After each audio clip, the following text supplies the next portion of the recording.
I would like to think of myself as a pretty humble, intellectually humble person, but I think I could probably do better. And what does that look like to do better at being intellectually humble? so I think one of the main takeaways for me was it doesn't mean that you change your mind, actually. And it doesn't mean that you agree with people.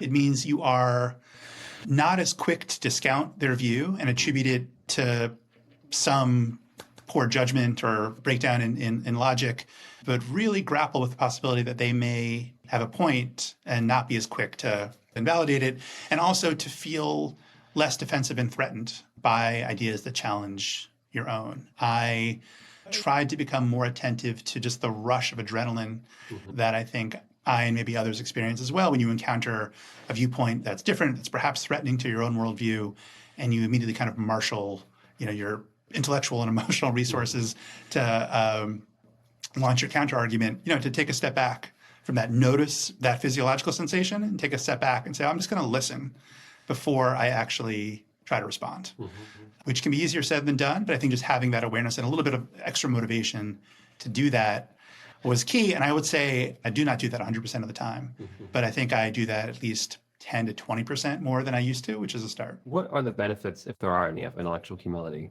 This is still an emerging area of research. We definitely can break down the benefits into a few categories. For one, just personally, it helps you get closer to the truth. Right. And there may be more to the truth or picture. reality than what you may have just initially assumed.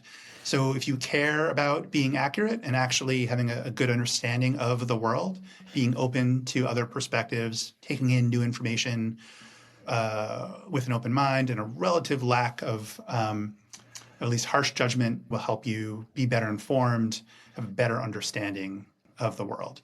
Secondly, in terms of relationships, there's some evidence that people who practice intellectual humility are more successful in their even more intimate relationships. And then also for people in leadership positions, whether in business, faith leaders as well, political leaders, there's evidence that somewhat counter to, I think, a lot of cultural assumptions, people who actually demonstrate more intellectual humility are more willing to admit when they don't know the answer are actually better respected by their followers, by others. I think there's often the assumption that in order to be a leader, you need to project total confidence. And in fact, the opposite seems to be true. There's actually real benefit of admitting that you don't know sometimes and being open-minded and humble.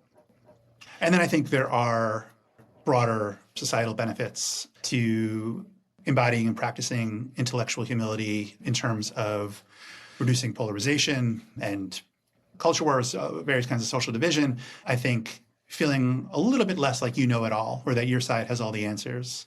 Part of our interest is just taking down the temperature a little bit of cultural conversation and encouraging a little bit more open-minded dialogue, civil dialogue, even constructive dialogue between groups and individuals so that our public debate is less acrimonious. And I think demonstrating intellectual humility would go a long way toward achieving that goal.